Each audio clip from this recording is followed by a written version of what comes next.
July 2, 1973. Brooklyn, New York.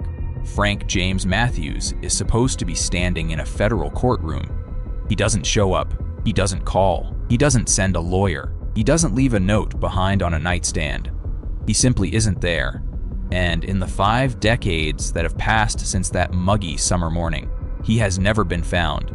What he left behind was between $15 and $20 million in physical cash, worth well over $100 million in today's inflation-adjusted dollars, a DEA fugitive file that has remained open for half a century, and a vanishing act so clean that the most experienced minds in American law enforcement still cannot tell you with absolute certainty whether Frank Matthews died in a shallow grave or lived out his old age under a palm tree.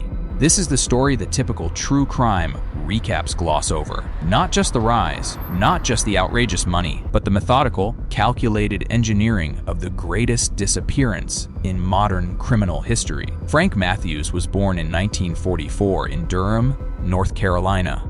He was raised in modest circumstances, but he was endowed with a quiet, observant intelligence that quickly outgrew the limited opportunities of his hometown. He didn't stay long. As a teenager in the late 1950s, he packed his bags and moved north to Philadelphia. Philadelphia was a crucial pit stop in his education. It was there that Matthews got his first real-world exposure to the mechanics of the urban underground economy. He started running numbers for established local operators, paying close attention to how illegal money moved through city streets, who held the real power, and who paid off the authorities. Philadelphia was his graduate school for street logistics. A 1963 arrest for assault and robbery forced his hand. Knowing that local law enforcement had him on their radar, Matthews left Philadelphia behind and relocated to the Bedford-Stuyvesant section of Brooklyn, New York. The timing of his arrival in Bed-Stuy could not have been more significant. Brooklyn in the mid-1960s was sitting on the edge of what would become a historic heroin epidemic. Demand was surging, but the distribution infrastructure was rigid. The Italian Mafia, specifically the 5 families of New York, held a complete monopoly on the wholesale supply of French Connection heroin. Black dealers in Harlem and Brooklyn were treated merely as street-level retail franchisees. They bought at high prices, took all the physical risk, and handed the bulk of the profits back up the chain. Matthews recognized the arrangement immediately, and more importantly, he spotted its fundamental vulnerability. What Frank Matthews built between 1965 and 1972 was not just another drug ring. It was an independent, multi-state commercial logistics enterprise. He decided early on that he would not play by the Mafia's rules.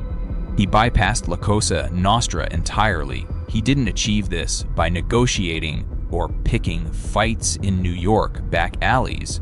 He did it by going directly to the international source. Matthews established direct partnerships with major Corsican and Cuban smuggling networks based in Miami, Venezuela, and Marseille, France.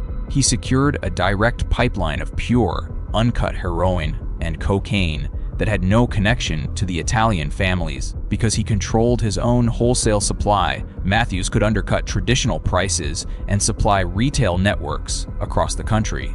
By 1972, his organization didn't just have a presence in major cities.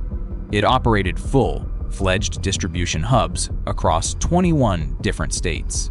From New York to Philadelphia, Baltimore, Washington, D.C., Atlanta, Miami, Detroit, and all the way to Los Angeles, the Matthews organization dominated street-level supply.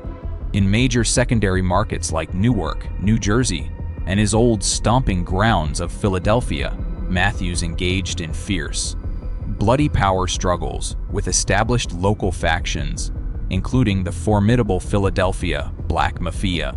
He won those territory wars because he had deeper pockets and unlimited product.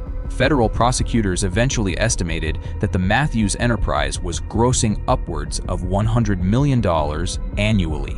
The DEA, watching his footprint expand across nearly half the country, conceded in internal memos that Matthews' wealth and operational scope rivaled, and in some regions exceeded, that of traditional mafia families. He achieved all of this before his 29th birthday. In 1972, recognizing his immense power, Matthews did something unprecedented. He convened a national drug summit in Atlanta, Georgia. Major Black and Hispanic narcotics distributors from across the nation attended. The purpose of the meeting was to form a unified, independent syndicate that could pool capital, buy directly from international suppliers, and eliminate reliance on the Italian Mafia across the entire United States. Matthews made it clear, no more paying markup to Italian mobsters. No more bowing to bosses in Little Italy. The Italian families were enraged, but Matthews was virtually untouchable on the street. He traveled with heavily armed bodyguards, maintained ironclad operational security, and lived relatively modestly compared to his immense wealth. He didn't wear flashy jewelry or flaunt his money in nightclubs. He operated like a silent corporate executive, while Matthews maintained a relatively low profile on the streets of New York. His financial footprint was staggering. He purchased a lavish mansion in Staten Island, equipped with sophisticated security systems, custom furnishings, and subterranean vaults designed to store millions of dollars in physical greenbacks. He also acquired real estate holdings in New Jersey and Miami under false names and corporate shell entities. Federal tax investigators, who later audited his known operations, discovered that Matthews was moving physical cash across state lines using specialized couriers carrying custom-fitted luggage. He laundered millions through legitimate real estate transactions, car dealerships, and cash-heavy small businesses across New York and New Jersey. Despite moving hundreds of millions of dollars, Matthews rarely signed his real name to any official deed or contract. His operational security was so airtight that federal agents spent years trying to establish legal proof of his ownership of assets that everyone on the street knew belonged to him. By late 1972, the newly formed Drug Enforcement Administration S and its predecessor agencies had named Frank Matthews Public Enemy Number 1. A massive, multi-agency federal task force was established to bring him down. In January 1973, federal agents finally caught a break.